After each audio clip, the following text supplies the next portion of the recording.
Currency क्या इस तरफ एक संकेत है कि आने वाले दिनों में हम पेपर की जगह हम सब कुछ बस डिजिटल ही देख सकते हैं? क्या इसमें लोग संकेत भी देखें? अगर ये संकेत नहीं है तो क्या ये क्रिप्टो करेंसी से अलग है और कितनी अलग है? ये क्रिप्टो करेंसी से बिल्कुल अलग है। और ये जैसे कि सिंगापुर में इसका चलन अब शुरू हो गया है और बाकी मुल्कों में भी अभी एक स्टडी आई थी कि कोई 26 देशों में इस पर जो है वो काम हो रहा है।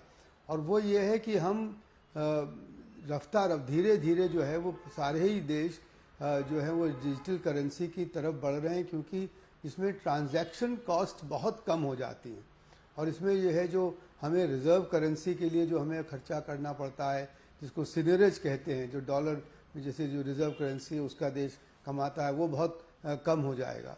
और इससे अगर हम लोग, क्योंकि हमारे पास इतना टैलेंट है सॉफ्टवेयर का, और अगर हम इसको ठीक से अगर हम बनाएंगे और आगे चलाएंगे तो इससे ये हो जाएगा कि हम लोग डिजिटल रुपी का जो इस्तेमाल होगा उससे हम लोग जो ये पेपर करेंसी है उससे हटकर डिजिटल में आ जाएंगे। तो उससे एक जो ट्रांजैक्शंस की फैसिलिटी है वो बहुत बेहतर हो जाएगी।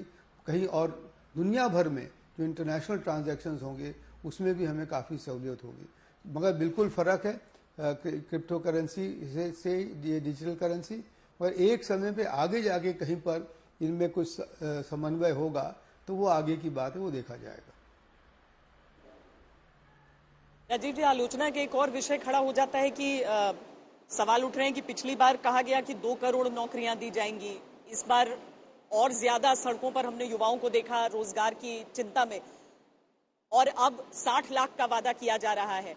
तो ये पिछली बार से हम आउटलुक को थोड़ा सा नीचे होता हुआ सरकार के लक्ष्य को देख रहे हैं, या फिर हम ये समझ रहे हैं कि ये अतिरिक्त है, और अगर अतिरिक्त भी है तो ये कुल मिलाकर मिलेंगे कब लोगों को?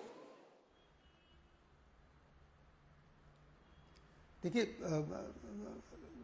ये जो 60 लाख रोजगारों की बात है, एम्प्लॉयमेंट की बात है, नौकरियों की बात है, वो तो जो 14 सेक्टर में प्रोडक्शन लिंक्ड इंसेंटिव स्कीम बनी है उनसे आने वाली एडिशनल एम्प्लॉयमेंट है। और एडिशनल रोजगार होंगे, तो ये बात है। और ये जो है वो इस बात पे मुनस्सर है, इस बात पे निर्भर है कि वो इन 14 सेक्टर में पीएलआई स्कीम कैसे कैसे आगे बढ़ती है। इसका रिस्पांस इतना अच्छा हुआ है कि आज उन्होंने 19,000 करोड़ एडिशनल दिए हैं सोलर पावर के लिए, क्योंकि उसमें बिड्स इतनी अच्छी आई हैं, और बाकी सब क्षेत्रों में भी बहुत अच्छा रिस्पांस प्राइवेट सेक्टर से आया। तो मुझे यकीन है कि अगले 3-4 साल में ये नौकरियां और इससे ज़्यादा शायद इसमें जो है वो ज़रूर बनेंगी।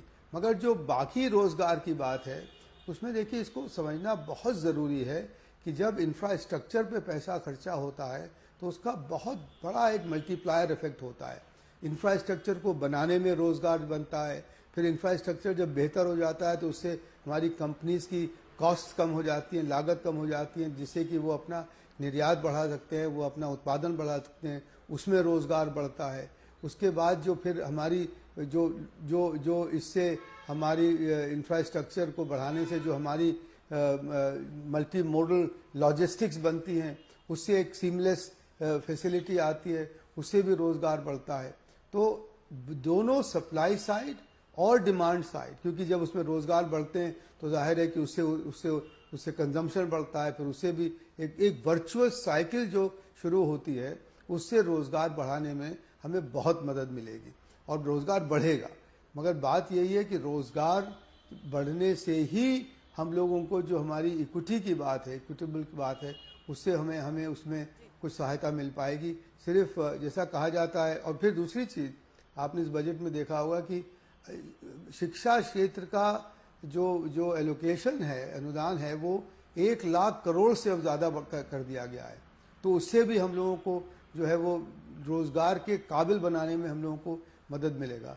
तो इस बजट का तो मेरे ख्याल में एक अच्छा लक्ष्य, एक अच्छा फोकस रोज़गार पे रहा है। और मुझे पूरा यकीन है कि जब एक बार हमारा निजी निवेश बढ़ जाएगा, मुझे बहुत अच्छा लगा कि वित्त मंत्री ने साफ साफ कहा कि हमारी सरकार जो है वो निजी निवेश को बढ़ाने से ही जो है वो उस पर ही मतलब निर्भर है कि जब वो बढ़ेगा तभी एक वर्चुअल साइकिल शुरू होगी और पब्लिक इन्वेस्टमेंट जो है वो तो सिर्फ उसका एक सहायक है। तो वो अगर हो जाता है तो मुझे पूरा यकीन है कि रोजगार हमारे देश में बहुत तेजी से बढ़ेगा।